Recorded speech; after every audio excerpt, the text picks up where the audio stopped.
গত জুমাতে আমরা একটা বিষয় শুরু করেছিলাম, সেই বিষয়ে আজকে দ্বিতীয় অংশে কথা বলে আমরা আজকের ভিতরে এই বিষয়টা ক্লোজ আপ করে যতটুকুন বলা যায়। বিষয়টা ছিল সুন্নতুল্লাহ।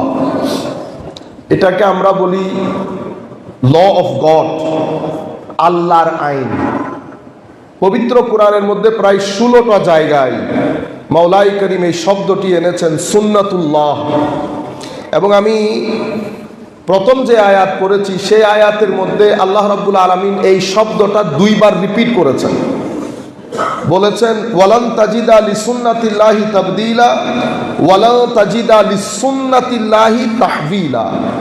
আল্লাহর সুন্নতের কোনো, আল্লাহর নিয়ম, আল্লাহর কানুন, আল্লাহর গ্রামার, আল্লাহর আইন, এগুলার মধ্যে কোনো পরিবর্তন পরিশোধন কখনো হয় না। এখন আমরা জানার চেষ্টা করব আল্লাহর আইন কি। এটা আমাদের জন্য যারা বড় জরুরি। আমরা শুরুতেই একটা হাদিস শরীফ দিয়ে শুরু করি, এরপরে পবিত্র কোরআন থেকে 2-3টা এক্সাম্পল যতক্ষণ পর্যন্ত সময় আমাদেরকে ইজাজত দেয়, সময়ের উপর ভিত্তি করে আমরা পবিত্র কোরআন থেকে 2-1টা এক্সাম্পল আপনাদেরকে পেশ করব ইনশাআল্লাহ। আমরা প্রথমে একটা হাদিস বলি, আপনাদের সাথে শেয়ার করি। এই হাদিস ইমাম ইবনু মাজাহ ওনার কিতাবের মধ্যে এনেছেন। হাদিস হচ্ছে হযরত আব্দুল্লাহ ইবনে ওমর রাদিয়াল্লাহু তাআলা আনহু থেকে বর্ণিত। উনি বলছেন, ইয়া মাশারাল মুহাজিরিন। তার আগে আমি একটা সংক্ষিপ্ত আকারে আপনাদেরকে সুন্নাতুল্লাহটা বুঝাই।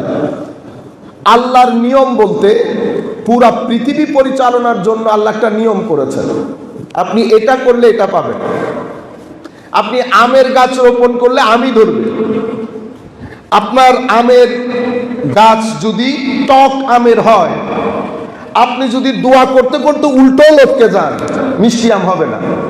এটা সুন্নতে ইলাহি। মাওলাই করিম যাকে ইচ্ছা পুত্র সন্তান দান করেন, যাকে ইচ্ছা মেয়ে দান করেন, যাকে ইচ্ছা ছেলেও দান করেন, মেয়েও দান করেন, আর যাকে ইচ্ছা দান করেন না। এখন আমি যদি উল্টাও লটকে যাই, সুন্নতের পরিবর্তন পরিশোধন হবে না। আপনারা অন্যদিকে যায়েন না, মানে দোয়া করলে হয়। আমরা এক্সেপশনে যাব না। আসল রুল যেটা, কানুন যেটা, পৃথিবীতে ব্যক্তি পর্যায় থেকে পরিবার থেকে সমাজ থেকে রাষ্ট্র, আপনি উঠতে চাচ্ছেন, তো উঠার জন্য আল্লাহর সিঁড়ি আছে।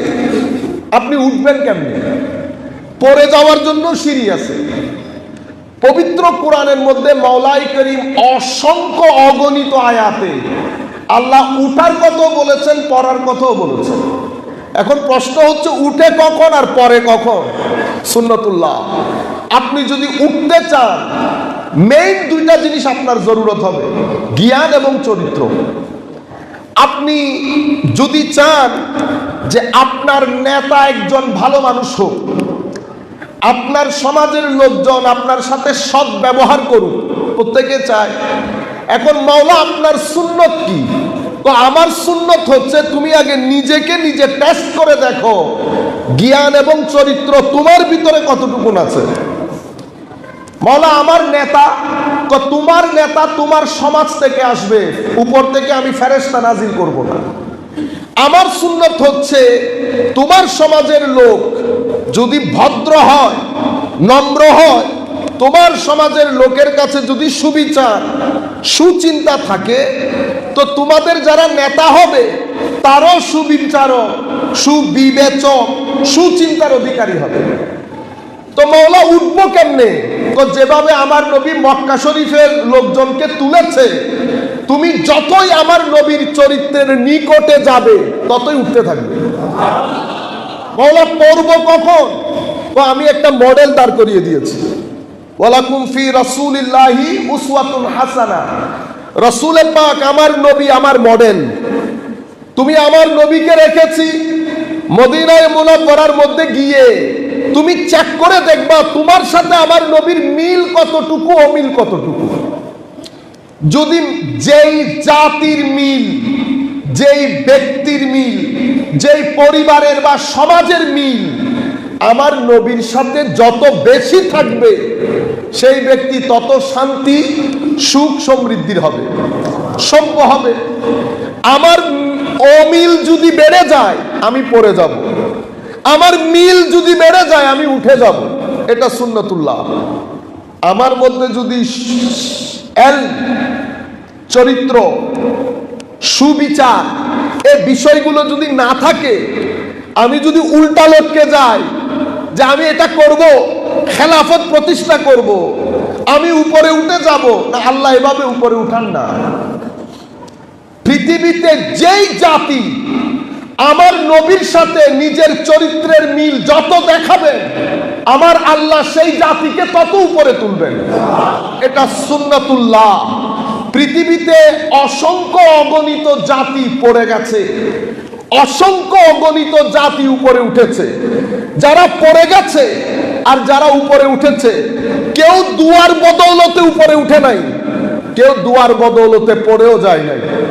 সুন্নতে ইলাহির গলি দিয়ে হাঁটতে হয়েছে। সুন্নতে ইলাহি কি?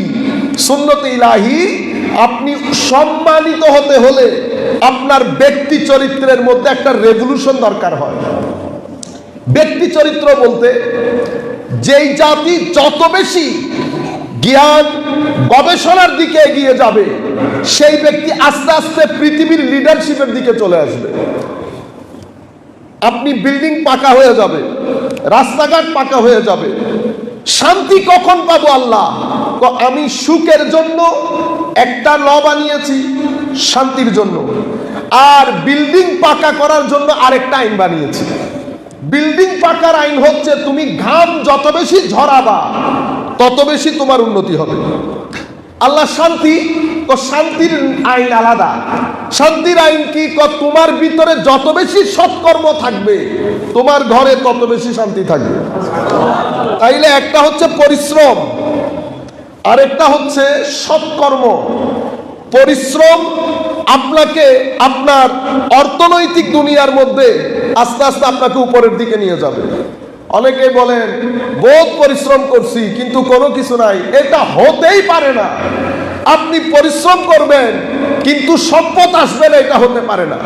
এটা হচ্ছে হয় দুই কারণে, হয় আপনার তাওয়াক্কুল নষ্ট হয়ে গেছে, অথবা আপনি রংলি সুন্নতে ইলাহি থেকে বের হয়ে গেছেন। মানে আপনি আম লাগিয়েছেন টক আমের, ফল চাইতেছেন মিষ্টি আমের, এটা হবে না। এই পরিশ্রম দিয়ে আপনার কাজ হবে না। আবার যখন পরিশ্রম ছাড়া ঘরের মধ্যে টাকা পয়সা চলে আসবে, তো মনে করবেন ওই টাকা পয়সার মধ্যে যখন ঘরের ভিতরে ঢুকবে, দরজা জানালা যদি আপনি সারাদিন বন্ধ করে রাখেন, আপনার সুখ সমৃদ্ধি হয় উপর দিয়ে চলে যাবেন অথবা যে কোনো একটা দিকে বের হয়ে যাবে।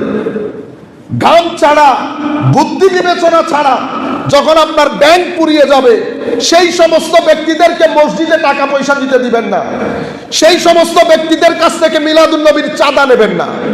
কারণ যেই টাকা গড় গড় করে মানুষের ঘরে চলে আসে, মনে রাখবেন সেটা কখনো হালালের টাকা হয় না।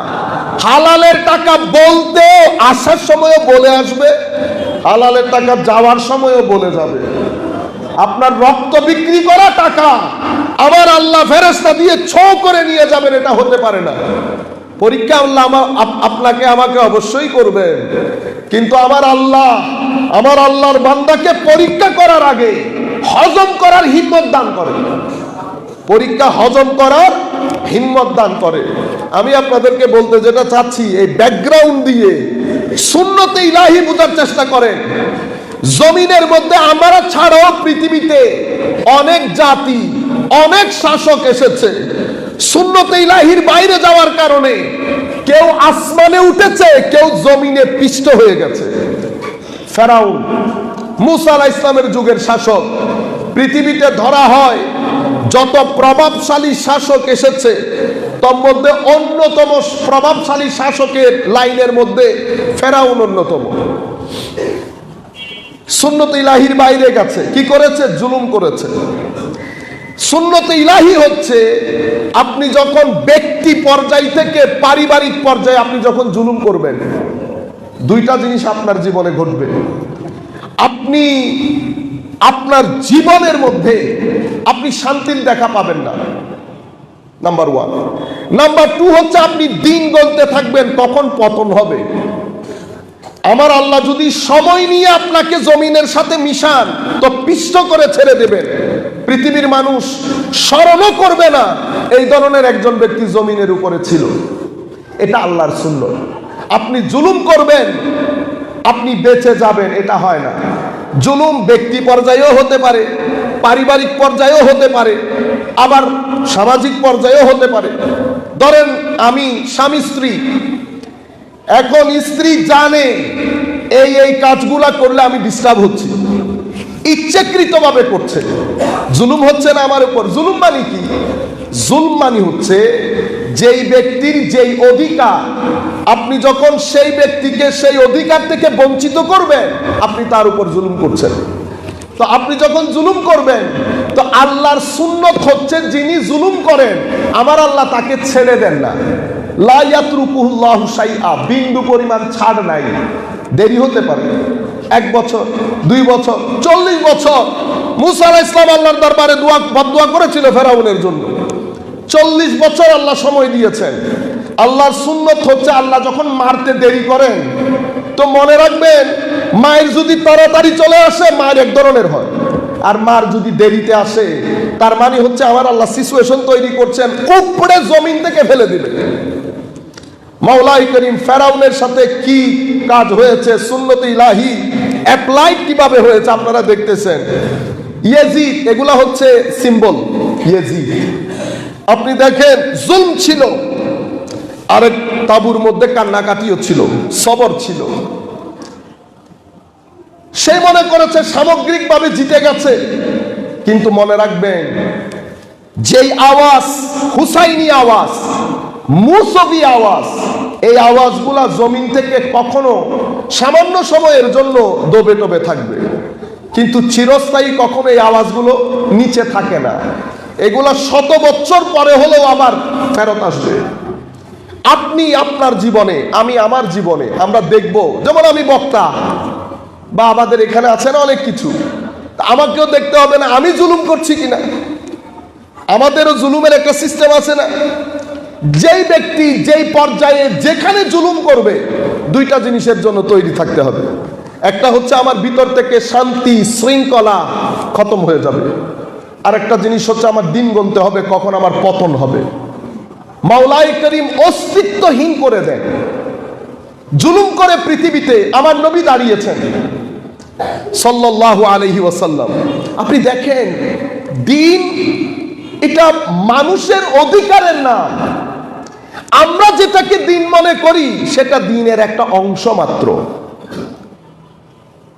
পবিত্র কোরআনের শুরু থেকে শেষ পর্যন্ত আপনি যদি আমাকে বলেন 5-6 বাক্যে, সেন্টেন্সে আপনাকে দিন বোঝানোর জন্য, তো পবিত্র কোরআনের শুরু থেকে শেষ পর্যন্ত দিন কাকে বলেছে আমার আল্লাহ?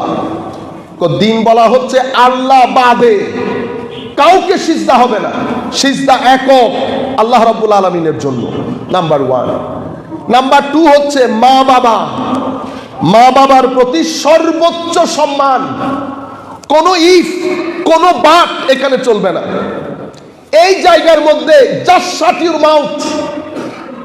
আপনি you not allowed to raise your voice, or you not allowed to do anything. No ifs, no buts, end of the story. Shut your mouth when you talk to your parents. এটা আল্লাহর সুন্নত। আপনি এই জায়গায় গন্ডগোল করবেন, ওই জায়গা ভেঙে পড়বে। সুন্নতে ইলাহি, আমার আল্লাহর নিয়ম, বাঁচতে পারবেন না, আমিও বাঁচতে পারবো না। মা বাবার প্রতি সর্বোচ্চ সম্মান, নাম্বার 2। নাম্বার 3, পাড়া প্রতিবেশী, আত্মীয় স্বজন, এদের প্রতি এহসান করা। এহসান মানে এদের সাথে সদ্ভাব বজায় রাখা, খবরাখবর নেওয়া, সহযোগিতার প্রয়োজন হলে যার যার সামর্থ্য অনুযায়ী সহযোগিতা করা, নাম্বার 3। নাম্বার 4, আমার আল্লাহ বলছেন মানুষের সাথে সৎ ব্যবহার করা। দেখছেন সব আল্লাহর ইবাদতের পরে সব মানুষের কথা বলা হচ্ছে। মা বাপ বলেন, পাড়া প্রতিবেশী বলেন, মানুষের সাথে সৎ ব্যবহার, সব মানুষ। এরপরে হচ্ছে কোনোভাবে মানুষের উপর জুলুম না করা। নাম্বার 5, কোনোভাবেই কোনো দিন কোনো অবস্থায় যাশ্লীল না, অশ্লীলতার ত্রিসীমানার মধ্যে না যাওয়া। এটা আপনি পবিত্র কোরআনের শুরু থেকে শেষ পর্যন্ত আপনি আয়াত যেটাই উঠাবেন, আপনি যদি আয়াতের ভিতরে যান, মূল বক্তব্য শোনার চেষ্টা করেন, এটাই 5টা জিনিস। আল্লাহর ইবাদতের মধ্যে আমার রসুলের আনুগত্য জড়িত। রসুল করিম সাল্লাল্লাহু আলাইহি ওয়াসাল্লামের আনুগত্য বাদ দিয়ে আল্লাহর ইবাদত হয় না। তাহলে আপনি পবিত্র কোরআনের শুরু থেকে শেষ পর্যন্ত যত ইবাদত রিয়াজতের কথা বলেছেন, উলামায়ে কেরাম বলছেন ইসলামী শিক্ষার মধ্যে প্রায় 75 থেকে 85% শিক্ষা মানুষের অধিকারের সাথে সংশ্লিষ্ট। আমি এখন একটা হাদিস আপনাদেরকে বলি। এই হাদিস আমি গত জুমায় বলেছি কিনা স্মরণ করতেছে না। ইমাম আবু দাউদ, ওনার আবু দাউদ শরীফের মধ্যে, ইমাম তিরমিজি, ওনার তিরমিজি শরীফের মধ্যে হাদিসটা এনেছেন। হযরত আবু দারদা রাদিয়াল্লাহু তাআলা আনহু থেকে বর্ণিত। তিনি বলছেন, আমার নবী বলছেন, নফল নামাজ, নফল রোজা, নফল সাদাকা সব কিছু থেকে উত্তম হচ্ছে মানুষের মধ্যকার সম্পর্ক ভেঙে যাওয়া সম্পর্ক জোড়া লাগিয়ে দেওয়া। কি আজীব বিষয় না? কি আজীব বিষয় না? মানে দুইজনের সম্পর্ক, আমার নবী সাল্লাল্লাহু আলাইহি ওয়াসাল্লাম বলছেন ইসলাহু যাতিল বাইন, পারস্পরিক সম্পর্ককে জোড়া লাগিয়ে দেওয়া। এটা নফল রোজা, নামাজ, সাদকা সব কিছু থেকে উত্তম। আমার নবী সাল্লাল্লাহু আলাইহি ওয়াসাল্লাম বলছেন, ইয়া রাসূলুল্লাহ, পারস্পরিক সম্পর্ক জোড়া লাগিয়ে দেওয়া এটা এত উত্তম কেন হলো? আমার নবী সাল্লাল্লাহু আলাইহি ওয়াসাল্লাম নিজ থেকেই বলছেন, কোনো প্রশ্ন ছাড়া। উনি বলছেন, ফাইন্না ফাসাদা যাতিল বাইন হিয়াল হালিকা লা আকুলু তাহলিকুশ শার ওয়ালাকিন তাহলিকুদ্দীন। আমার নবী বলছেন, কারণ পারস্পরিক সম্পর্ক যদি ছিন্ন হয়, এই পারস্পরিক সম্পর্ক ছিন্ন হওয়া আর দিন তথা ধর্ম বিনাশ হওয়া এক কথা। ইয়া রাসূলুল্লাহ, পারস্পরিক সম্পর্ক নষ্ট হওয়ার সাথে দিন নষ্ট হয়ে যাওয়া এটা কেন? আমি স্বাভাবিকভাবে আমরা দর্শন পড়ার কারণে মূল একটা ঝামেলা আমাদের ভিতরে আছে, সেটা হচ্ছে কেন প্রশ্ন করা, এটা কেন হলো। আমি অনেক চিন্তা বিবেচনা করে দেখলাম পারস্পরিক সম্পর্কের সাথে দিন নষ্ট হয়ে যাওয়ার সম্পর্ক কি। আমার ভাইরা, সম্মানিত মুসল্লিয়ানি কেরাম, আমার সাথে যখন আমার ভাইয়ের সম্পর্ক ছিন্ন হবে, এই সম্পর্কের ছিন্নতা আমার পরিবারের সাথে আমার ভাইয়ের পরিবার, আমার পরিবারের সাথে বোনের পরিবার, আমার পরিবারের সাথে আমার চাচাতো ভাই, জ্যাঠাতো ভাই, মামাতো ভাইয়ের পরিবার, এগুলো আমরা সবাই মিলে একটা অংশ।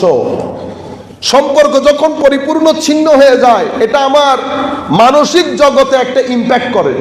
আপনি লাখ চেষ্টা করে এখান থেকে নিজেকে বাঁচাতে পারবেন না। আপনার ভিতরে একটা টেনশন ক্রিয়েট হয়। এই টেনশন সামাজিকভাবে একটা অবস্থা তৈরি করে, যে অবস্থার মধ্যে প্রত্যেক মানুষ নিজের চলাচরিত্রের আশপাশে একটা বাউন্ডারি দাঁড় করিয়ে দেয়। এখানে যাওয়া যাবে না, এখানে খাওয়া যাবে না। এটার উপরই আমরা বড় হতে থাকি। সমস্যা হচ্ছে আপনি যখন আত্মীয়তার সম্পর্ক ছিন্ন করবেন, মাওলাই করিম আপনার থেকে আল্লাহর রহমত উঠিয়ে নেন। আত্মীয়তার সম্পর্ক ছিন্নকারী আমার নবী বলেছেন মালউন, আও কামা ক্বালা নবী সাল্লাল্লাহু আলাইহি ওয়াসাল্লাম, অভিশপ্ত বলেছেন। অভিশপ্ত কেন? কারণ আপনি যখন এই সম্পর্কগুলো ছিন্ন করবেন, আপনি লাখ চেষ্টা করেন আপনি নামাজের মধ্যে কনসেন্ট্রেট করতে পারবেন না। এগুলো আপনি আল্লাহু আকবার বলবেন, আপনার ভিতরের জগতের মধ্যে ওগুলা খেলবে। নিশ্চিন্তে নির্ভেজাল নামাজ যেটা, সেটা আপনি আপনার জীবনে করতে পারবেন না। মানুষের ফোকাস, কনসেন্ট্রেশন পরিপূর্ণরূপে ডিস্টার্ব হয়। নামাজ ডিস্টার্ব হয়ে যাওয়া, দিন ডিস্টার্ব হওয়া কথায়। এখন এই জিনিসটা সমাজকে কোথায় নিয়ে যায়? আপনি যখন পারস্পরিক সম্পর্ক ছিন্ন হয়ে যায়, চাচাতো ভাই, খালাতো ভাই, ফুফাতো ভাই, মামাতো ভাই, আপন ভাই, সম্পর্ক ছিন্ন হয়ে যায়। এই জিনিসটা সামাজিক ডিপ্রেশন, যেটা মানুষ ডিপ্রেসড হয়, হতাশ, নিরাশা, শান্তি নাই কোথাও। এই ডিপ্রেশনের অনেকগুলো ফ্যাক্টরের মধ্যে একটা ফ্যাক্টর হচ্ছে মানুষ পারস্পরিক সম্পর্ক ছিন্ন করা। আপনি যখন পারস্পরিক সম্পর্ক ছিন্ন করে ফেলবেন, আমার একটা সমস্যা আমি একা সমাধান করলে এক ধরনের, আমি যখন 10 জন নিয়ে সমাধান করব আরেক ধরনের, তখন সমস্যাটা শেয়ার হয়ে যায়। লোডটা আমি আগে 100% নিলে এখন আমার কাছে 10% আছে। আগে আমাদের বাবাদের যুগে যেটা হতো, সমস্যা তখনও ছিল কিন্তু শেয়ার হয়ে যেত। এখন আমরা সমস্যা সেই অর্থে শেয়ার করি না, নিজের ভিতরে নিজের ভিতরে নিজে রেখে রেখে এক পর্যায়ে এমন অবস্থা হয়, মানুষ কিছু জিনিস মানুষের বেড়ে যায়, সুগার বেড়ে যায়, প্রেশার বেড়ে যায়। এই সব কিছু আমার নবী বলেছে ফাসাদুদ্দিন। আপনি যদি ঠিক না থাকেন তো দিন দিয়ে কি হবে? দিন তো আমার জন্য, আমি দিনের জন্য না, দিন আমার জন্য দেওয়া হয়েছে। কিন্তু আমি আমার কৃতকর্মের কারণে আমি পুরা ব্যবস্থাটাকে কলাপস করে দিয়েছি। মনে রাখবেন, সুন্নতে ইলাহি হচ্ছে আমার ঘরের মধ্যে যদি দিন না থাকে, সৎকর্ম না থাকে, আমার ঘরে টাকা পয়সা থাকবে, শান্তি থাকবে না। আমার সমাজের মধ্যে যদি দিন না থাকে, ধর্ম না থাকে, সত্যিকার অর্থে ধর্ম চর্চা যেটাকে বলে, ধর্ম চর্চা সত্যিকার অর্থে হচ্ছে কিনা সেটা কিভাবে বুঝবেন? Very simple. আমি নামাজ পড়ি, হজ করি, জাকাত দেই, ওয়াজ করি, তকরির করি, মানুষে কত সুন্দর সুন্দর কথা বলি, এটা দিন না। দিন হচ্ছে এগুলো আমার জীবনে পরিবর্তন কতটুকুন করেছে, এটা দিন। তো আমি আপনাকে এসে জিজ্ঞেস করতে হবে না, আমি নিজেকে নিজে জিজ্ঞেস করব। আমার ভিতরে যদি ধর্মের সচেতনতা থাকে, তাহলে আমার ভিতরে একটা মৌলিক পরিবর্তন আসবে। সেটা কি? আখলাকি পরিবর্তন। আমার ভিতরের জগতের পবিত্রতা, পরিশোধন, যেটাকে আমরা তাসকিয়া বলি, আমার ভিতরের জগতের পবিত্রতা বাড়বে। ভিতরের জগতের পবিত্রতা যদি বেড়ে যায়, দুইটা জিনিস বাড়বে, দুইটা জিনিস কমবে। আল্লাহর ভয় বেড়ে যাবে, আল্লাহর উপর আস্থা বেড়ে যাবে। কমে যাবে দুইটা জিনিস, লোভ, হারাম খাওয়া, এই দুইটা জিনিস কমে যাবে। তো আমার জীবনে যদি ধর্ম থাকে, কিছু জিনিস বাড়বে, কিছু জিনিস কমবে। এখানে আমি কপাল কালো করারও কোনো দরকার নাই। এখানে আমি লম্বা লম্বা জুব্বা, আবা, কাবা, এগুলার সাথে আপনার দিনের কোনো সম্পর্ক নাই। দিন জুব্বা দেখে না, দিন ভিতর দেখে। আমার আল্লাহর দৃষ্টি হচ্ছে আমার কলবের দিকে, আমার কাপড় চুপড়ের দিকে না। এজন্য আমার নবী বলছেন, তোমার ভিতরের ওই জিনিস যদি ঠিক হয়ে যায় তো তুমি ঠিক হয়ে গেলা, আর তোমার ভিতরের ওই জিনিস যদি নষ্ট হয়ে যায়, এটা তোমার পুরা ব্যবস্থাকে ফাসাদ করে দেবে। সুতরাং আমরা প্রত্যেক ব্যক্তি, আমি নিজের দিকে তাকাবো, দিন আছে কিনা। দিন আছে, ইয়েস, তাইলে দুইটা জিনিস দাঁড়াবে, দুইটা জিনিস নামবে। যেই দুইটা জিনিস দাঁড়াবে সেটা খৌফে খুদা বেড়ে যাবে, মাওলাই করিমের প্রতি তাওয়াক্কুল বেড়ে যাবে, দুইটা জিনিস নেমে যাবে। লোভ কখনো আপনার আশপাশে আসতে পৃষ্ঠে আসতে পারবে না। হারামের প্রতি আপনি আল্লাহর দরবারে তখন জবান দিয়ে বের হবে, আল্লাহ হারাম যাওয়ার আগে যেন মালাকুল মউত উপস্থিত হয়। এই যে এই জিনিসগুলো উপরে নামা, উপরে ওঠা, নিচে নামা, এটা আমার নবী আমাদেরকে শিখিয়ে দিয়েছেন। এগুলো বুঝার জন্য, বলার জন্য কারো কাছে যেতে হবে না। যেই মৌলবীর মাধ্যমে, দেখেন না, মৌলবীরা কথা বলার সময় আমাদের এখন তো কাফের, জিন্দিক বলি না, যেই সমস্ত মৌলবী কথায় কথায় হারাম বলবে, তাদের পিছনে নামাজ পড়বেন না, তাদের পিছনে নামাজ পড়লে হবে না।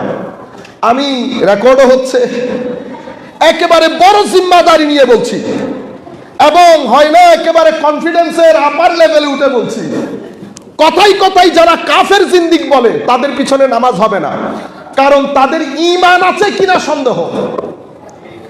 আমার নবী সাল্লাল্লাহু আলাইহি ওয়াসাল্লাম বলছেন, যখন আপনি কাউকে কাফের বলবেন, দুই অবস্থা থেকে খালি না। কথা আপনার হয়, সে যদি কাফের হয়ে থাকে তাহলে তো হইল, আর যদি কাফের না হয়ে থাকে তাহলে আপনি কাফের হয়ে গেছেন। আপনি কাফের হইলে কি হয়েছে?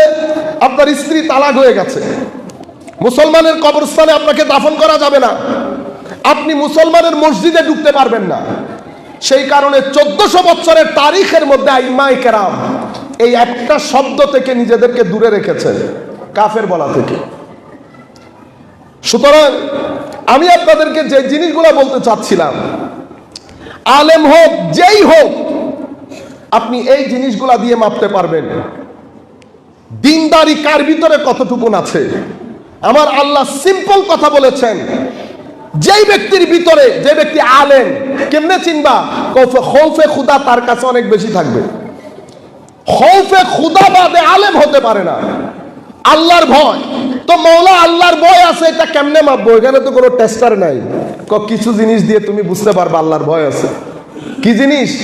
হালাল হারাম, জবান, চোখ, এগুলা দিয়ে বুঝতে পারবে আল্লাহর ভয় আছে। আর কিভাবে? আরো ভেরি সিম্পল হচ্ছে, ওই ব্যক্তির সংসর্গে যদি তুমি বসো, তোমার মনে হবে তুমি আল্লাহর মজলিসে বসছো। এখানে কাপড় চুপড়ের কথা নাই। তুমি যদি সেই ব্যক্তির কথা শুনো, এমন এমন কথা, এত হিকমতের, নলেজের, উইজডমের কথা, তোমার ভিতরে তুলপাড় শুরু হবে, তোমার জীবন পরিবর্তনের দিকে যাবে। সেই ব্যক্তির আমল যদি দেখো দিন রাত, তখন তুমি দুনিয়ার প্রতি তোমার মায়া চলে যাবে, তুমি আখিরাতমুখী হবে, পরকাল তোমার বারবার স্মরণে আসবে। এগুলা আলেম চিনা, আলেমে রব্বানি চিনা আমাদেরকে বলা হয়েছে। এখন এই অবস্থা কেন? আপনারা বলেন না ভাইরাল মৌলবী, কেন এই অবস্থা? আপনি দুইটা জাতি দিয়ে, মানে একটা জাতির দুই শ্রেণীর মানুষ দিয়ে জাতিকে গণতে পারবেন জাতি কোন অবস্থায় আছে। জাতির আলেম, জ্ঞানী সম্প্রদায়, জাতির শাসক, এই দুইজনের ক্লাস নির্ধারণ করে দেবে আপনি কোন ক্লাসে। আমার ক্লাস যদি ভালো হয় আমি ভালো। জাতির আলেমরা যখন হাশিম সাহেব ছিলেন তখন জাতি এক ধরনের ছিল। এখন আমরা বলি না জাতির আলেমদের এই অবস্থা কেন? আমাদের যে অবস্থা, আল্লাহ আমাদের ইমামও সেভাবে নির্ধারণ করে দিয়েছেন। সেই ইমামের পিছনে আমি নামাজ পড়বো যে ইমামের পেছনে আমি নামাজ পড়ার যোগ্য। আজকে আমার পিছনে মানুষ দাঁড়াচ্ছে কেন? কারণ আমি যেই লেভেলের মানুষও সেই লেভেল। আমার চেয়ে ভালো মানুষ কখন পাবেন? যখন আপনি ব্যক্তি জীবনে ভালো হয়ে যাবেন। সুন্নতে ইলাহি, আমার নবী হাদিসে পাকের মধ্যে ইরশাদ করছেন, খামসুন ইযাবতুলিতুম বিহিন ওয়া আউযু বিল্লাহি আন তুদরিকুহুন। আমার নবী সাল্লাল্লাহু আলাইহি ওয়াসাল্লাম বলছেন, মুহাজির সাহাবায়ে কেরামের পাশে এসে বললেন, আমি আল্লাহর দরবারে আশ্রয় কামনা করছি 5টা মহাবিপদ থেকে। আমি দোয়া করি এই বিপদ তোমাদের কাছে না আসুক। বিপদগুলা কি কি ইয়া রাসূলুল্লাহ? আমার নবী সাল্লাল্লাহু আলাইহি ওয়াসাল্লাম বলছেন, লাম তাজহারিল ফাহিশা ফি কওমিন কাত্তুন হাত্তা ইউগলিনু বিহা ইল্লা ফাশা ফীহিমুত তাউন ওয়াল আওজা আল্লাতী লাম তাকুন মাদাত ফি আসলাফিহিম আল্লাযীনা মাদাউ। কোন সম্প্রদায়, কোন জাতির মধ্যে যখন অশ্লীলতা অতি মাত্রায় ছড়িয়ে পড়ে, সুন্নতে ইলাহি কি? সুন্নতে ইলাহি হচ্ছে জাতির মধ্যে অশ্লীলতা ছড়িয়ে পড়বে, সেই জাতির মধ্যে মাওলাই করিমের সুন্নত হচ্ছে প্লেগ, মহামারী, এমন এমন রোগ ছড়িয়ে পড়বে যা পূর্ববর্তী জাতি কখনো শুনেই নাই এই রোগের নাম। এটা সুন্নতে ইলাহি। এখন আমি যদি উল্টো লটকে যাই, রোগ থেকে, মহামারী থেকে আমি রক্ষা পাবো না। মাওলা তাহলে আমি ট্র্যাকে আসবো কেমনে? তো যেই কারণে আযাব, সেটা থেকে নাজাতের চেষ্টা করো। কোনটা? অশ্লীলতা। আপনি অশ্লীলতা থেকে বের হতে না পারলে ইউরোপ, আমেরিকা, ওয়েস্টার্ন কান্ট্রি, যেই জাতি যত বেশি অশ্লীল হয়েছে সেই জাতি এমন এমন রোগ, যেমন ইংল্যান্ডের হাসপাতালে এমন এমন রোগ আপনারা শুনেছেন কিনা জানি না, পার্সোনালিটি ডিসঅর্ডার। আমরা জীবনে দেখিও নাই, আমরা জীবনে শুনিও নাই। ইটিং ডিসঅর্ডার, কিছু খায় না, মানে বিহেভিয়ার গুলো আজীব। আপনি অবাক হয়ে যাবেন, এত রোগের নাম, এত ধাঁচের রোগ। এখন রোগ হয় কেমনে? বিজ্ঞানের ব্যাখ্যা এক ধরনের। আমরা এখানে বিজ্ঞান পড়াইতে বসি নাই। বিজ্ঞান কখনো এগুলার উত্তর দেবে না যেগুলার উত্তর ধর্ম দেয়। বিজ্ঞানের ফিল্ড একটা, ধর্মের ফিল্ড আরেকটা। ধর্ম কখনো কেনর উত্তর দেয় না, ধর্ম একটা ইনফরমেশন দেয়। এটা কেন হচ্ছে সেটা খুঁজে বের করবে বিজ্ঞান। শব্দ দুইটা, একটা হোয়াট, একটা হোয়াই। বিজ্ঞান উত্তর দেয় হোয়াই, ধর্ম উত্তর দেয় হোয়াটে। ধর্ম শুধু একটা ইনফরমেশন দিয়ে দেবে, বিজ্ঞান সেটার পিছনে পড়ে থাকবে এটা উদ্ধার করার জন্য, কেন হয়েছে, বাঁচার উপায় কি। ধর্ম নিরেট বলছে একটা সিম্পল ইনফরমেশন, তোমার সমাজের মধ্যে অতিমাত্রায় অশ্লীলতা ছেয়ে যাবে, তোমার সমাজের মধ্যে মহামারী নেমে আসবে। এমন এমন রোগ, এমন এমন কঠিন কঠিন রোগ যেটা তোমার পূর্ববর্তী মানুষ কখনো শুনেও নাই তাদের জীবনে। আপনারা যদি আশপাশ দেখেন, প্রত্যেকটা ঘরের মধ্যে আজীব আজীব, ছেলেদের মধ্যে, পরিবারের মধ্যে আজীব আজীব রোগ। এটা আমাদের 20 বছর আগের জেনারেশনও কখনো শুনে নাই। নাম্বার 1। নাম্বার 2, আমার নবী সাল্লাল্লাহু আলাইহি ওয়াসাল্লাম বলছেন, ওয়ালাম ইয়ানকুসুল মিকিয়ালা ওয়াল মিজান ইল্লা উখিযু বিসসিনিন ওয়া শিদ্দাতিল মাউনা ওয়া জাওরিস সুলতানে আলাইহিম। আমার নবী সাল্লাল্লাহু আলাইহি ওয়াসাল্লাম বলছেন, যখন আপনি ওজনে কম দেবেন, যখন আপনি ওজনে কম দেবেন, তার মানে যখন আরেকজনের অধিকার নিশ্চিত করার জন্য বক্তা অধিকার আসতে হবে, আপনি ঠকাচ্ছেন মানুষকে, মানুষের মানে একজন ক্রেতা আর একজন বিক্রেতা, ক্রেতা বিক্রেতার অধিকার বলা হচ্ছে। আমার নবী বলছেন, বিক্রেতা যখন ক্রেতাকে ঠকাবে, এখানে বলা হয়েছে ওজনে কম দেবে। কারণ আগের যুগে, যেই যুগে আমার নবী কথা বলছেন, সেই যুগের মানুষ তার ভেজাল দেবে না, তাদের ভেজাল হচ্ছে ওজনে কম দেওয়া। তো আমার নবী বলছেন, ওজনে কম দিলে কি হয়? ওজনে কম দেওয়া মানে বিক্রেতা যখন ক্রেতাকে ঠকাবে, যে কোনো ব্যবসার মধ্যে, আমার নবী সাল্লাল্লাহু আলাইহি ওয়াসাল্লাম বলছেন, সুন্নতে ইলাহি কি? সুন্নতে ইলাহি হচ্ছে ইল্লা উখিযা বিসসিনিন, দুর্ভিক্ষ দেখা দেবে। আর আমার নবী সাল্লাল্লাহু আলাইহি ওয়াসাল্লাম বলছেন, শাসক শ্রেণীর জুলুম বেড়ে যাবে এবং দুর্ভিক্ষ, শাসক শ্রেণীর পক্ষ থেকে অত্যাচার এবং কঠিন বিপদ নেমে আসবে। তাইলে আমি যখন আমার ক্রেতাকে ঠকাবো, যে কোনো ধরনের ক্রেতা, আমি যখন ঠকাবো, সুন্নতে ইলাহি হচ্ছে শাসক শ্রেণীর জুলম এবং আমার উপর মহা বিপদ, দুর্ভিক্ষ নেমে আসবে। এটা সুন্নত, এটা আল্লাহর নিয়ম, আল্লাহর গ্রামার, আল্লাহর ল, আল্লাহর আইন। আমার আল্লাহ কখনো আইনের পরিশোধন করেন না। এখন মওলা এখান থেকে রক্ষা পাবো কেমনে? এটা তুলতে হবে। আপনি এইটা বন্ধ না করে এখান থেকে মুক্তি ইমহালাস, এটা অসম্ভব।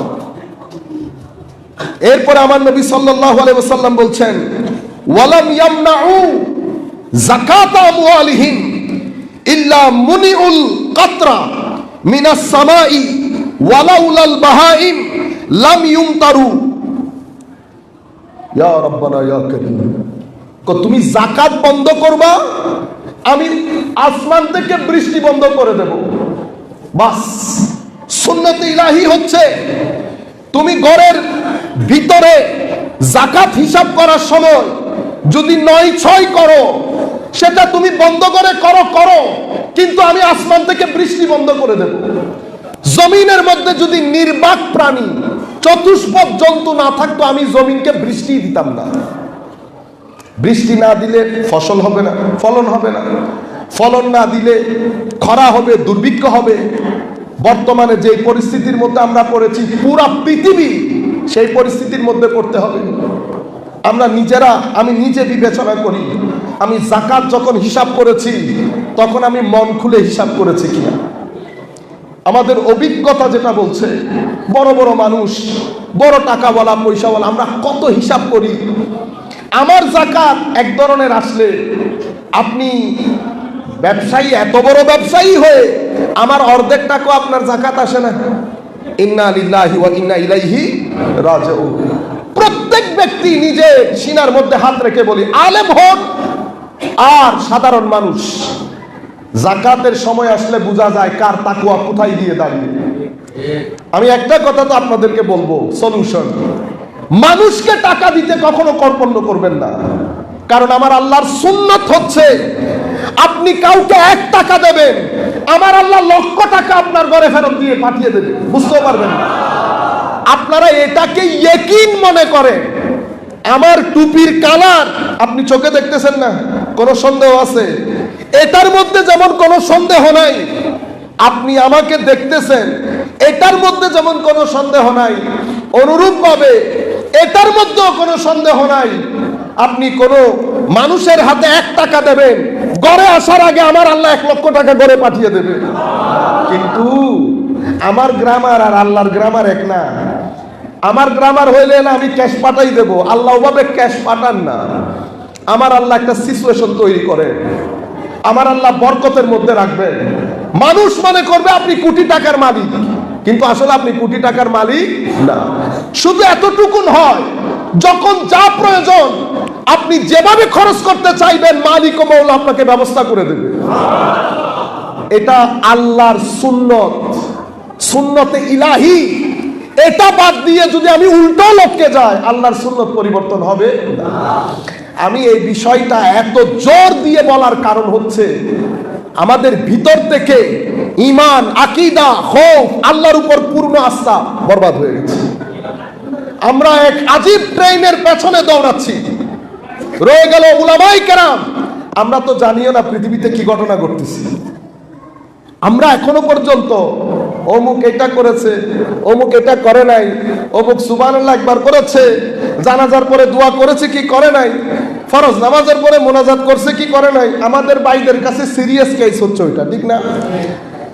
কিন্তু পৃথিবীতে ইসলাম এক জায়গায়, আরেক জায়গায় যারা ইসলামকে আমরা যে চ্যালেঞ্জগুলো ফেস করতে হচ্ছে, secularism, communism, fascism, socialism, modernism, liberalism, modern liberalism, modernisation, philosophy, কত জাতে সিস্টেম আমাকে ফেস করতে হচ্ছে, এবং কত ধরনের সিস্টেম এসে আধুনিক প্রজন্মকে, বলেন দেখি আমাদের তরুণ প্রজন্ম যারা ইউনিভার্সিটি শেষ করেছে বা পড়তেছে, মুসলমানের ঘরে জন্মগ্রহণ করেছে, বলেন দেখি তাদের জীবনযাত্রা আমেরিকামুখী না মদিনামুখী? আমেরিকামুখী না। দোষ কার? দোষ ওদের না, তো দোষ তো আমার। কারণ কি? আমার দায়িত্ব ছিল প্রত্যেক যুগে আমার নবীর ধর্মকে আমেরিকার চেয়ে বেশি আধুনিক করে জাতির কাছে উপস্থাপন করা। আমি সেটা পারি নাই। আমি এখনো পান খাই, পান খেয়ে খেয়ে আজীব কাপড় চোপড় পরি। আমার ব্যক্তিত্বের মধ্যে, কাপড়ের মধ্যে না আছে পরিষ্কার পরিচ্ছন্নতা, না আছে কথার দাপট, না আছে জ্ঞানের দাপট। এখন নতুন প্রজন্ম যখন দাঁড়ালো, সে দুইজনের মধ্যে পরীক্ষা করে দেখছে আধুনিক তো এটা, কথাবার্তা, চাল চলন।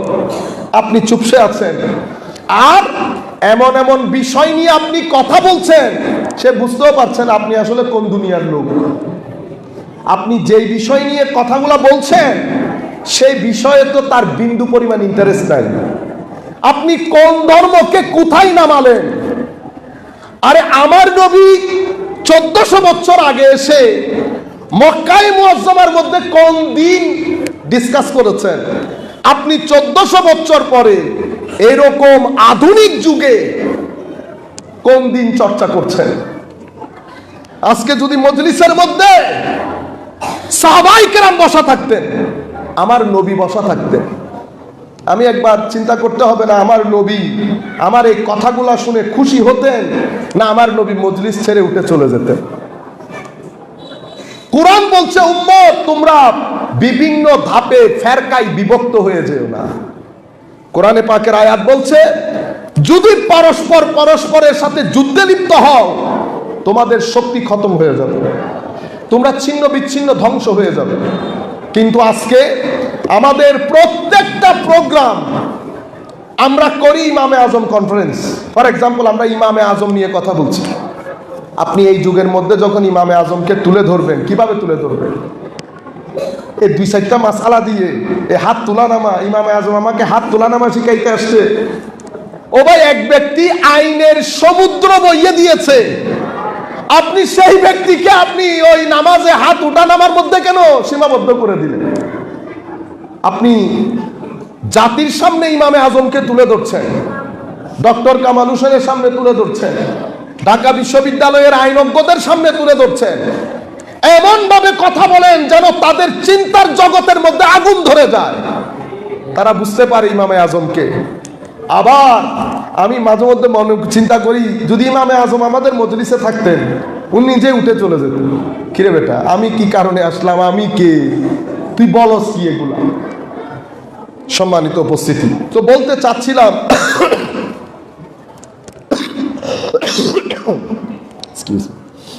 প্রত্যেকটা জায়গার মধ্যে আমাদের এই পরিস্থিতি বিরাজ করছে। কেন? এটা সুন্নতে ইলাহি। আমাদের ব্যক্তি জীবনের মধ্যে দিন যেভাবে প্র্যাকটিস করার দরকার ছিল, দিন থেকে বের হয়ে যাওয়ার কারণে আমরা আস্তে আস্তে সভ্যতার নাম দিয়ে, আধুনিকতার নাম দিয়ে কবর, হাসর, আল্লাহ, রসুল, কোরআন, আমি যখন এগুলার বিমুখ হব, দুইটা জিনিস বিমুখ হয়ে যাবে, একটা শান্তি আর একটা হচ্ছে সামাজিক শৃঙ্খলা। এই দুইটা জিনিস আমার কাছ থেকে বিদায় নিয়ে যাবে। হুজুরে করিম সাল্লাল্লাহু আলাইহি ওয়াসাল্লাম ইরশাদ করছেন, ওয়ালাম ইয়ানকুসু আহাদাল্লাহি ওয়া আহাদা রাসূলিহি ইল্লা সাল্লাতাল্লাহু আলাইহিম আদুওয়ান মিন গায়রিহিম। আপনি যখন আল্লাহ এবং রসুলের সাথে কৃত ওয়াদা ভঙ্গ করবেন, তো কি হবে? বিদেশি শক্তি, আমার নবী বলছেন 1400 বছর আগে, আমার নবী বলছেন বিদেশি শক্তি আল্লাহ আপনার উপর চাপিয়ে দেবে। আপনার বিচার, আপনার সিদ্ধান্ত আপনি নিতে পারবেন না, আপনার সিদ্ধান্ত বিদেশি শক্তি নেবে। তারা যেটাকে হ্যাঁ বলবে আপনিও হ্যাঁ বলতে বাধ্য, যারা যেটাকে না বলবে আপনিও না বলতে বাধ্য। কেন? আল্লাহ, আল্লাহ রসুলের ওয়াদা ভঙ্গ করেছেন। আমার ভাইয়েরা, পৃথিবীতে জঙ্গে বদর হয়েছে, বদরের যুদ্ধ কেন হয়েছে? সুন্নতে ইলাহি হচ্ছে, আপনি যদি নবীর শানে গুস্তাখি করেন, নবীর আওয়াজে হাতে হ্যাঁ না বলেন, নাতে না না বলেন, তো কি হবে? তো কিয়ামত, তো কিয়ামত পৃথিবীর মধ্যে আল্লাহ কিয়ামতে বর্পা করবে। সেই কিয়ামত আপনাকে দেখে পৃথিবী ছাড়তে হবে। তার আগে নবীকে মানার জন্য যা কিছু প্রয়োজন সবকিছু নবীকে দেওয়া হয়েছে। নবী পরিপূর্ণরূপে আপনাকে বুঝিয়েছেন আমি হক, এরপরেও আপনি বেয়াদবি করে ডেলিভারেটলি, ডেসপারেটলি আপনি নবীর শানে বেয়াদবি করে নবীকে না বলেছেন। না বলার পরে পৃথিবী দেখেছে বদরের প্রান্তরের সেই কিয়ামত। 1000 সৈন্যবাহিনী কল্পনাও করে নাই কোন কিয়ামত তারা ফেস করতে যাচ্ছে। মাওলাই করিম বদরের প্রান্তরকে সেই দিন কিয়ামতের ময়দান বানিয়ে দিয়েছেন। সেই কিয়ামতের ময়দান কিছুদিন যেতে না যেতে ওহুদের মধ্যে বর্পা হয়েছে। এগুলা সব মিনি কিয়ামত, ছোটখাটো কিয়ামত। মাওলা ইতোপূর্বে তো আপনি এরকম করেন নাই, ইতোপূর্বে আল্লাহর সুন্নত ছিল। মাওলাই করিম অসংখ্য নবী রসুল পাঠিয়েছেন। প্রত্যেক নবী রসুলকে যারা অস্বীকার করছে, বেয়াদবি করেছে, আমার আল্লাহ জমিনকে উল্টিয়ে দিয়েছেন, বিভিন্ন ধরনের আযাব দান করেছেন। কিন্তু আমাদের সোসাইটিতে সেই আযাব আসবে না। কেন? আমাদের নবী রাহমাতুল্লিল আলামিন। আমাদেরকে পৃথিবীতে বেঁচে থাকতে হবে, কিয়ামত পর্যন্ত আমার নবীর ধর্ম চলবে এবং উম্মতের উলামায়ে কেরাম সেই দিনের রশি কিয়ামত পর্যন্ত টেনে নিয়ে যাবে। সেই কারণে এখানকার বিপদ আপদগুলো এই ধরনের হবে। কি ধরনের বিপদ? আমার নবী বলছেন, তোমরা যদি আল্লাহ, আল্লাহ রসুলের ওয়াদা ভঙ্গ করো, আমার নবী সাল্লাল্লাহু আলাইহি ওয়াসাল্লাম বলছেন সাল্লাল্লাহু আলাইহিম আদুওয়ান মিন গায়রিহিম। আল্লাহ রাব্বুল আলামিন বিদেশি শক্তিকে তোমাদের উপর চাপিয়ে দেবে। এরপরে ফাআখাযু বা'দা মা ফি আইদিহিম, এই বিদেশি শক্তি তোমাদের হাতে থাকা এমন অনেক কিছু ছিনিয়ে নিয়ে যাবে। পাওয়ার হোক, সম্পদ হোক, ছিনিয়ে নিয়ে যাবে। এটা আমি বলছি না, এটা এখনো হাদিস, ইবনে মাজার হাদিসের মধ্যে আছে এই কিতাব, এই হাদিস। আমার নবী সাল্লাল্লাহু আলাইহি ওয়াসাল্লাম বলছেন, ওয়া মা লাম ইয়াহকুম তাহকুম আইম্মাতুহুম বিকিতাবিল্লাহি ওয়া ইয়াতাখায়্যারু মিম্মা আনজালাল্লাহু ইল্লা জাআলাল্লাহু বা'সাহুম বাইনাহুম। আপনি যদি আল্লাহ রসুলের দেয়া বিধান মতে আপনি শাসন কার্য পরিচালনা না করেন, আমার আল্লাহ বলছেন আল্লাহ তোমাদের পরস্পরকে পরস্পরের বিরুদ্ধে যুদ্ধে লেলিয়ে দেবে, গৃহযুদ্ধ সংগঠিত হবে। এটা সুন্নতে ইলাহি। আমাদের সময় প্রায় শেষ, শুধু আরেকটা হাদিস বলে আমরা শেষ করব, অথবা কোরআন থেকে দুইটা এক্সাম্পল বলে দেই। এটা সুন্নতে ইলাহি। এটা বোঝানোর জন্য মাওলাই করিম পবিত্র কোরআনে অসংখ্য নবী রাসূলের কথা বলেছেন। তোর মধ্যে সূরা ইউসুফ আপনাদের সম্মুখে আছে, সূরা নূহ আলাইহিস ইসলামের কাহিনী আপনাদের সম্মুখে। সুন্নতে ইলাহি কি? নূহ আলাইহিস ইসলাম তাবলীগ করেছেন দীর্ঘদিন তাবলীগ করার পরেও যখন ওনার জাতি ওনার হাতে হা বলেন নাই, নাতে না বলেন নাই, আল্লাহ বলেছেন নূহ এবার একটা নৌকা তৈরি করো। কেন? আমি জাতিকে ধ্বংস করে দেব। নূহ আলাইহিস ইসলাম ভরাট রোদের মধ্যে বসে বসে নৌকা বানাচ্ছে। জাতি কিন্তু বুঝতে পারে না, সবাই উপহাস করেছে। উপহাস করতে করতে নূহ আলাইহিস সালাম আল্লাহর দরবারে বলছেন আল্লাহ এত উপহাস করে। আল্লাহ বলেছেন নূহ বলে দাও আজকে তোমরা হাসো, কালকে আমি হাসবো। তুফান শুরু হয়ে গেছে। আল্লাহ বলেছেন নূর নৌকাতে যেই উঠবে সেই পরিত্রাণ, বাকি আমি সবকিছু ধ্বংস করে দেব। নিজের ছেলে পর্যন্ত নৌকায় উঠতে পারে না। আমি আপনাদেরকে এখানে একটা মেসেজ দিচ্ছি, আমার ছেলেকে মনে রাখবেন, যেই ব্যক্তিকে তার আমল সামনের দিকে নিয়ে যাবে না, সেই ব্যক্তির রক্ত তাকে সামনের দিকে নিয়ে যেতে পারবে না। আমাদের ধর্মের মধ্যে কোনো পুত্র ইজম নাই, কোনো শাহজাদা ইজম নাই। আপনাদের খারাপ লাগতে পারে, I am very sorry to say that. আমাদের ধর্মের মধ্যে কোনো শাহজাদা ইজম নাই। ধর্মের কথা হচ্ছে আপনার আমল ভালো, আপনি ভালো। I will not ask you who is your father, who is your mother. আমি তো আপনাকে আপনার পারিবারিক যোগ্যতা জিজ্ঞেস করব না, আমি শুধু আমল দেখব, আমি শুধু ভিতরের জগৎ দেখব। আপনি কোন পরিবারের সাথে বিলং করেন এটা আমার দেখার বিষয় না। তো আমার যদি এরকম হতো, নূহ আলাইহিস ইসলামের ছেলে নৌকার মধ্যে লাফ দিয়ে উঠে যেত। আমার আল্লাহ বলছেন নূহ তাকে তোমার নৌকার মধ্যে উঠাইও না। নূহ আলাইহিস ইসলাম বলছেন আল্লাহ আমার ছেলে তো কোন সেই তোমার পরিবারের অন্তর্ভুক্ত না। আমার আল্লাহর হুকুম। পৃথিবী দেখেছে, নৌকার মধ্যে যারা ছিল বেঁচেছে, পুরা পৃথিবীকে আল্লাহ উলট পালট করে দিয়েছেন, সেই ভূখণ্ডকে। এর পরবর্তীতে আপনারা দেখেন সূরা ইউসুফ, এটা বলে আমরা আমাদের 2 মিনিটের মধ্যে বক্তব্য শেষ করে দেব। ইউসুফের মধ্যে হযরত ইউসুফ আলাইহিস সালাম শুরুটা দেখেন। আপনি কূপে নিক্ষেপ করলেন, সেখান থেকে উঠা, এরপরে মিশর, এরপরে মিশরের কারাগার থেকে বের হয়ে পৃথিবীর সবচেয়ে সফল অর্থমন্ত্রী, শুরু এবং শেষ। কেন মওলা? তো সুন্নতে ইলাহি হচ্ছে তোমার জিন্দেগির মধ্যে আপস এন্ড ডাউনস আসবে। কারণ এই পৃথিবী একটা গাড়ির মতো। গাড়ি যেমন আমি যতই চালাবো সব জায়গা কি ফুল বিছানো থাকবে? সব জায়গা ফুল বিছানো থাকবে, ডান থাকবে, বাম থাকবে, উপর থাকবে, নিচ থাকবে। তবে মনে রাখেন, রাস্তা খারাপ হওয়া মানে সব রাস্তা খারাপ হয় না কখনো। রাতের অন্ধকার মানে রাতের অন্ধকার না, এটা সকালে 7টাও বাজবে, 8টাও বাজবে, 9টাও বাজবে। 21 দিন আর 22 দিনের বৃষ্টি, রোদ কিন্তু উঠবেই, রোদ উঠবে। আমি ইউথকে বলবো কোনো কারণে ডিপ্রেশনের শিকার হওয়ার দরকার নাই। চাকরি আজকে হয় নাই, চাকরি কালকে হবে। চাকরি কালকে হয় নাই, চাকরি পরশু হবে।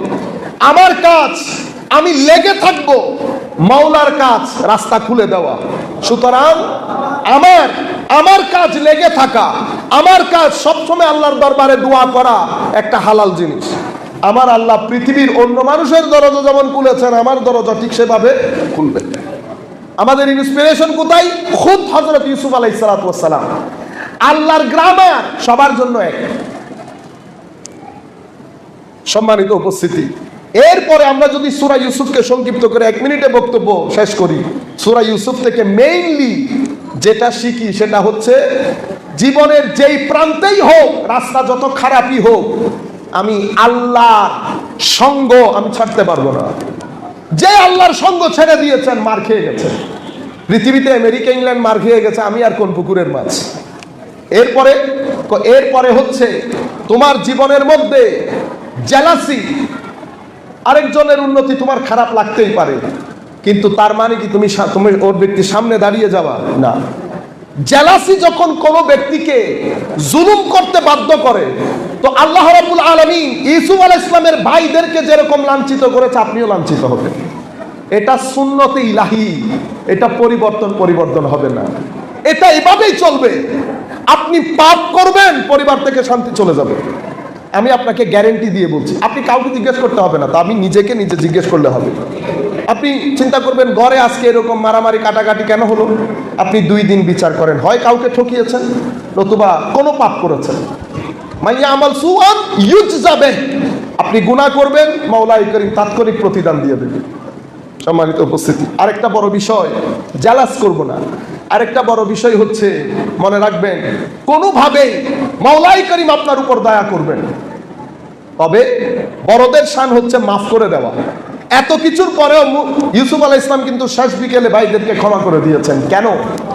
কারণ মাওলাই করিম একটা হচ্ছে আল্লাহর দয়া, আরেকটা হচ্ছে সেই দয়া সবসময় সাথে থাকা। দয়ার জন্য পুণ্যের কাজ, এই দয়াকে সবসময় সাথে রাখার জন্য মানুষকে ক্ষমা করে দেওয়া, মানুষকে দান করা, মানুষকে সহযোগিতা করা, তাহলে দয়া সবসময় আপনার সাথে থাকবে। মনে রাখবেন, পৃথিবীতে অসংখ্য মানুষ দয়া প্রাপ্ত হয়েছে, কিন্তু কিছুদিনের মধ্যে দয়া খুইয়ে বসেছে। কেন? মানুষ দয়া পায় যখন মানুষ একটু ডেসপারেটলি অ্যারোগেন্ট হয়ে যায়। আপনারা এই কাজ করবেন না। সূরা ইউসুফ আমাদেরকে এই শিক্ষা দেয়। আমরা আজকে খুব সংক্ষিপ্ত আকারে যতটুকুন বলার চেষ্টা করেছি, তাহলে লুব্বে লুবাব হচ্ছে সুন্নতে ইলাহি। আমি টাকা পয়সা চাই, পরিশ্রম লাগবে, শান্তি চাই, সুখ লাগবে। আমি যদি পুণ্যের কাজ ছেড়ে দেই, নামাজ ছেড়ে দেই, রোজা জাকাত ছেড়ে দেই, কি হবে? তাহলে সুন্নতে ইলাহি হচ্ছে আপনার জীবন থেকে শান্তি চলে যাবে, শৃঙ্খলা চলে যাবে। আপনি যদি এটা অ্যাফোর্ড করতে পারেন তাহলে তো কোনো অসুবিধা নেই। যদি অ্যাফোর্ড করতে না পারেন তাহলে আল্লাহর নবীর দ্বীন সম্পর্কে একবার চিন্তা করবেন। এটা একটা বিষয়। দ্বিতীয় বিষয় হচ্ছে, আমার যে সমস্ত ভাইয়েরা এই টুটকা ফুটকা মাসআলা নিয়ে রাত দিন উম্মতকে ডিস্টার্ব করেন, হাত তুলবেন, নামাবেন, আজানের পরে আগে সালাতু সালাম পড়বেন কি পড়বেন না, নামাজের পরে মোনাজাত করবেন কি করবেন না, জানাজার পরে মোনাজাত করবেন কি করবেন না, আমার নবী শুধু এগুলা শিক্ষা দিতে আসেন নাই। আপনারা যারা এই কাজের মধ্যে সার্বক্ষণিক ব্যস্ত থাকেন, আপনারা মাথায় রাখবেন, আপনারা দ্বীনকে ডিস্টার্ব করতেছেন, দ্বীনকে ডিস্টার্ব করতেছেন। এই কাজগুলোর মাধ্যমে কি হবে? এই কাজগুলোর মাধ্যমে আমার রাসূল অসন্তুষ্ট হবে। পৃথিবীর মধ্যে আমাদের পূর্বে 1300-1400 বছরের উম্মতের রতি মহারতি সব চলে গেছে। এখন আমরা যেই জগতে আছি সেখানে কেউ নাই। বুঝতেছেন না? আমাদের মতো ব্যক্তি জুমার খুতবা দেয়। যদি কিয়ামত না আসতো তাহলে আমাদের মতো ব্যক্তি তো এখানে আল্লাহ রাসূলের মিম্বরে দাঁড়িয়ে কথা বলতে পারতো না। কারণ এই মিম্বর আলেমদের হাতে ছিল, এই মিম্বর রাতে যারা সিজদা দেন তাদের হাতে ছিল, যাদের জিন্দেগিতে গুনাহ কম তারা ছিল এই মিম্বরে। আমরা কেমনে আসলাম? দিন নাই, রাত নাই, ইবাদত নাই, রিয়াজত নাই, আমাদের জিন্দেগিতে নাই কোনো কিছুই নাই। আমরা বক্তব্য দিচ্ছি মানে আপনারা নষ্ট হয়ে গেছে। তাহলে আমাদেরকে যদি পরিবর্তন করতে চান, এই মিম্বর ঠিক রাখতে চান, আপনাদেরকে ঠিক হতে হবে। আমি আবারও বলছি, সম্মানিত ভাইয়েরা, যারা এই সমস্ত বিষয়গুলো নিয়ে, আর আমাদের মধ্যে আমরা যারা আহলুস সুন্নাত ওয়াল জামা, আমরা একটু চিন্তা ভাবনা করি। আমরা এমন জায়গার মধ্যে চলে গেছি, আল্লাহ পাক জানে আমাদেরকে উদ্ধার কে করবে। ফতোয়া গিলে খেয়েছে আমাদেরকে। ওয়াজ সংস্কৃতি, 10-12 জন মিলে টাকা পয়সা তুলে লক্ষ লক্ষ টাকা খাইতেছি, বিক্রি করতেছি, আল্লাহ পাক জানে আরো কি কি করতেছি। এগুলাকে দিন রক্ষা বলে না। কোনটা দিনী কোনটা বেদিনী সেটা কাউকে জিজ্ঞেস করতে হয় না। মাওলাই করিম আমাদেরকে একটা বিবেক দিয়েছেন, আকল। এটা বুঝার জন্য কোনো ইউনিভার্সিটি মাদ্রাসায় পড়তে হয় না, বিবেক খাটাইলেই হয়। যেটা করেছি সেটা কতটুকুন বিবেকবানের কাজ, যেটা করেছি সেটা কতটুকুন বুকা মানুষের কাজ। মাওলাই করিম আমাদেরকে রক্ষা করুন। আর আমি আমাদের আহলুস সুন্নাহ ওয়াল জামাতের গ্রাউন্ডের বলবো সবাইকে, অনেককে দেখতেছি এখানে, আল্লাহর ওয়াস্তে অমুক অমুক ফেসবুকের মধ্যে ঠাস করে কথা একটা বলে ফেলেন, এগুলা কোনো সভ্য মানুষ যাদের জন্ম ঠিক আছে, আমি খুব কঠিন করে কথাটা বলছি, এদের মাধ্যমে এগুলা সম্পাদিত হওয়ার কথা না। আমিরে মুআবিয়া রাদিয়াল্লাহু তাআলা আনহুর ইস্যু নিয়ে যে আপনি পড়ে আছেন, বিন্দু পরিমাণ আকল নাই আমাদের। সাহাবী কি শুধু আপনার? বাংলাদেশের 18 কোটি মানুষের মধ্যে 16 কোটি মুসলমান যদি ধরি, 15 কোটি 90 লাখ মানুষ যে বিষয়ে ইন্টারেস্ট ফিল করে না, সেই বিষয়ে পাগল হয়ে গেলেন। আমার নবীও জিজ্ঞেস করবেন না, কবরের মধ্যে আমার আল্লাহ জিজ্ঞেস করবে না, মান রব্বুকা জিজ্ঞেস করবে, ওয়ামা দিনুকা জিজ্ঞেস করবে। আপনি এগুলাতে কেন আছেন? কারণ আপনার কাছে উম্মত কোথায় আছে এটা বিন্দু পরিমাণ চিন্তাও নাই। আপনার কাছে এর চেয়ে ভালো কোনো সাবজেক্টই নাই। আপনি উম্মত নিয়ে চিন্তা করতে পারছেন না। আপনাকে শিখিয়ে দেওয়া হয়েছে ইতার আল্লাহ উডক বৈঠক ব্যাগিন হারাম, তো ইতার আল্লাহ উডক বৈঠক হারাম হইলে দিন ওর হতা হারা চলে যাবে। দিন কাকে পৌঁছাবেন? জবান ঠিক না হলে, চরিত্র ঠিক না হলে, এলম না থাকলে দিনের কথা কাকে বুঝাতে যাবেন? কোন প্রতিষ্ঠান আপনার নাই। বর্তমান জগতে দিন প্রচার করার জন্য যেই মেকানিজম দরকার, যেই অর্গানাইজেশনাল সেটআপ দরকার, আমার নাই। কেন নাই? আপনি ঈদে মিলাদুন নবীতে হাজার হাজার হাজার হাজার কোটি টাকা খরচ করেন, কিন্তু আহলে সুন্নাত ওয়াল জামাত শক্তিশালী হচ্ছে না। বুঝতে হবে না, শক্তিশালী হচ্ছে না সেটা তো দূরের কথা, চট্টগ্রামের বাইরে আপনার জায়গা নাই নামাজ পড়া, অথচ আউলিয়া ইকরামের দেশ। কিন্তু এগুলো আপনার রাতের ঘুম হারাম করিয়ে ফেলার কথা, কিন্তু আপনি ওই টেনশনে নাই। আপনি কিসে আছেন? আপনি অর্ধরাত্রি পর্যন্ত ওয়াজে থাকেন, অথবা দাওয়াত মানুষের ঘরে ঘরে। জাতি কোথায় আছে? তারপরে হঠাৎ করে একটা অনুষ্ঠান দেন, হঠাৎ করে একটা সমাবেশ করেন, কোন অর্গানাইজেশনাল সেটআপ নাই। আপনি একটু চিন্তা করেন বিবেক খাটিয়ে, মনে রাখবেন আপনি আমাকে আসমানে তুলতে চাইলেও আপনি আসমানে তুলতে পারবেন না। আল্লাহর সুন্নত আছে, সেই সুন্নতে যদি আসমানে উঠেন আসমানে উঠবেন। আর আপনি যদি আমাকে মাটির সাথে মিশিয়েও দিতে চান পারবেন না, সেটাও আল্লাহর সুন্নত আছে মাটির সাথে মিশিয়ে দেওয়া। আপনি কাউকে মুজাদ্দেদে জমান করে ফেললেও কোনো লাভ নাই, আর কাউকে নিচে নামাইলেও কোনো লাভ নাই। যাকে আল্লাহ যেখানে উঠানোর, উনি যদি সুন্নতে ইলাহি অনুসরণ করে উপরে উঠবে, সুন্নতে ইলাহি অনুসরণ না করলে নিচে নামবে। দারুল উলুম মাদ্রাসা আছে না? 40 বছর আগেও এই দারুল উলুম মাদ্রাসা থেকে শুধু আলেম বার হয়, আল্লাহর ওলিও বের হয়েছে। সেই দারুল উলুমে কেউ ছেলে ভর্তি করা এখন? আমি শুধু আপনাকে উঠা বসার কথা বলছি। উঠারও সুন্নত আছে, বসে যাওয়ারও সুন্নত আছে। কেন উঠেছে? সুন্নত অনুসরণ করেছে। কেন বসেছে? সুন্নত খতম হয়ে গেছে। মাদ্রাসায় ওয়াইজ দিয়া, সেই মাদ্রাসায় ওয়াইজ দিয়া থেকে নৈমিষাই হুজুরের মতো আলেম বের হয়েছে। সে মাদ্রাসা ওয়াইজ দিয়া কেউ পড়াইতে যায় এখন। কিন্তু আমি যদি মনে করি আমি সারা কিয়ামত পর্যন্ত সারা, এই মহালাস উগ্রতা ছেড়ে দেন। ফেসবুকের মধ্যে আপনাকে পরিপূর্ণরূপে প্রতিহত করার মতো ক্ষমতা আমার আছে। আল্লাহ রাব্বুল আলামিন সকল দিক থেকে সেই শক্তি দান করেছেন। আমিও চট্টগ্রামের ছেলে, কিন্তু আমি চুপ করে থাকি কেন? এক ভাইরাস আপনাদের পিছনে থাকে, শুধু আহলে সুন্নাত ওয়াল জামাতের বদনাম হবে। পৃথিবী বসে আছে আপনাকে ফতোয়া দেওয়ার জন্য, এরাও উগ্র, এরাও উগ্র। সরকারের খাতায় আপনার নাম উগ্রতার দিকে চলে যাচ্ছে। চট্টগ্রামের উগ্রবাদী সুন্নি, আপনারা জানেন, ঘুমে থাকেন।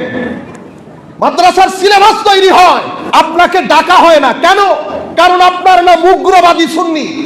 চট্টগ্রামের পাকিস্তান ভিত্তিক উগ্রবাদী সুন্নি, তবুও হুশ করবেন না।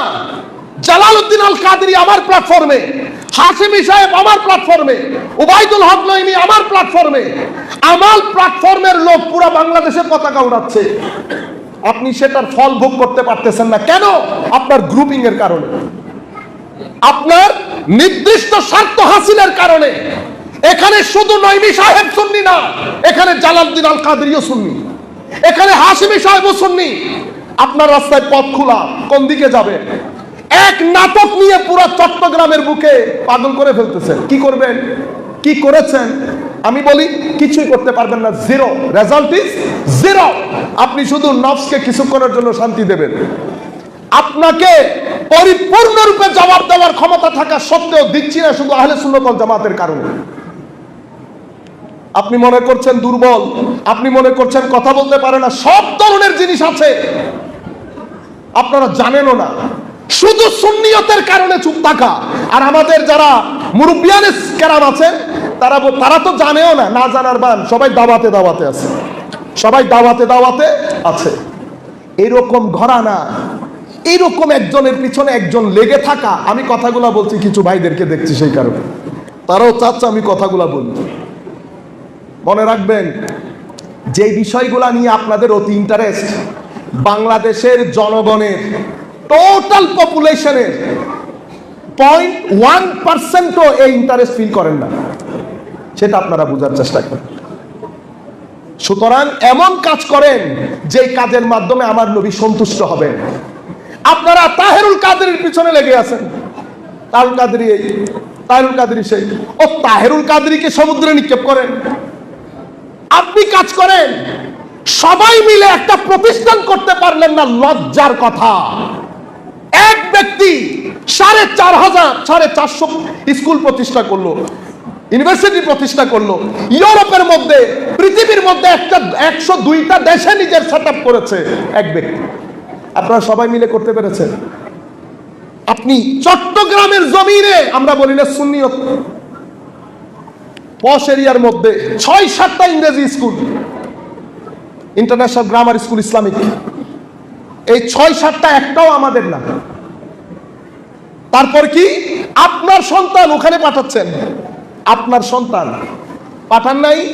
আজকে যাদের বয়স 10, তারা যখন 20 বছরে 6-7টা প্রতিষ্ঠান থেকে বের হবে, সব পশ এরিয়ার লোক। তো তারা চট্টগ্রামের হত্যাকর্তা হয়ে যাবে না? তো 10 বছর পর আপনি পারবেন ঠেকাতে? এই সিম্পল জিনিস, ভিতরে আগুন জ্বলে। সিম্পল জিনিস বুঝাতে পারছি না। চট্টগ্রাম বিশ্ববিদ্যালয়ে প্রফেসর আপনার কয়জন, তাদের কয়জন? চট্টগ্রামের পশ এরিয়ার মসজিদগুলো আপনার দখলে না তাদের দখলে। তারা ভিতরে বসে বসে হাসে। আপনারা যাকে মনে করতেছেন না অমুক সমুক, তারা আমাদেরকে পাত্তা দেয়। তারা আমাদের ব্যাপারে বলে very big fish two fry. এই মাছটাকে ফ্রাই করা এত সহজ না। কেন? কারণ আমরা সময়ের নার্ভে হাত রেখে টেম্পারেচার ডিসাইড করে সে অনুসারে এলাচ করার সক্ষমতা আল্লাহ দান করেছেন কোনো কারণে, কিন্তু সেটা ঘাড়কা মুরগি ডাল বরাবর হয়ে গেছে। আর আখেরি কথা, বিশ্বাস করেন, আল্লাহ রসুল সাক্ষী করে বলতেছে, আপনি আমাকে দাওয়াত দিলেও কিছু যায় আসে না। আপনি আমাকে দাওয়াত না, আয় হাসেম সদরের নাতিনো, আয় অনর দাওয়াত ফাঁসটিককে দ দিয়ে না, আর কি আয় যা ইয়া অনর এড়াইছি দি, তারা আরে পয়সা দিয়ে না। এটাই প্রোগ্রাম অনরা টিয়াজে গুণ দগুন, তার গাড়ি ভাড়া ফল একবার হাইওয়ে ঢুকি লস হয়ে যাবি। আই ইন্দি কাসেম সদরের নাতি, উন্দি এদায়ত আলী বাসামিয়া সদরের নাতি, আর বাবুল দি আর বানালি সদরের নাতি। অনর্গরণ মিতে সুলভ মিতে ডেঙ্গি সন করে দে জ্বললে না, আর সুলভ সন করে আলহামদুলিল্লাহ রব্বিল আলামিন। অনারে দদ দিল কিছু যাইনি ভাই। আই যদি ইংল্যান্ডত যাই, সরকারের হান্দুর মিতে ট্যাঙ্ক তুলি দি, হাম খরচ নকরি আর মৃত্যু পর্যন্ত সরকারে চলাইব আরে ন বুঝন। তো অনউইয়েন বাদ দি ফেলন, ইয়া আরেক প্রচারণা দদ দিয়া বন্ধ করে দো। তুই আরে দদ বন্ধ করলেও কিছু যাই নয়, তুই আরে দদ নদিলেও কিছু যায় নয়। মাঝে মধ্যে লজ্জা করে, আমি কথাগুলা বলতাম না, মসজিদের মধ্যে কথাগুলা বলা উচিত না। আমাদের কিছু ভাই অতিমাত্রায় উৎসাহী, কেন বলতেছি না বললাম এখন। মাওলাই করিম আমাদের হামি ও নাসির হোক। আপনার যাদের মাধ্যমে খেদমত হবে, মানবতার খেদমত হবে, মানুষের যুব সম্প্রদায়ের খেদমত হবে, মাওলাই করিম তাদের সাথে থাকার তৌফিক দান করুন। মা আলাইনা ইল্লাল বালা।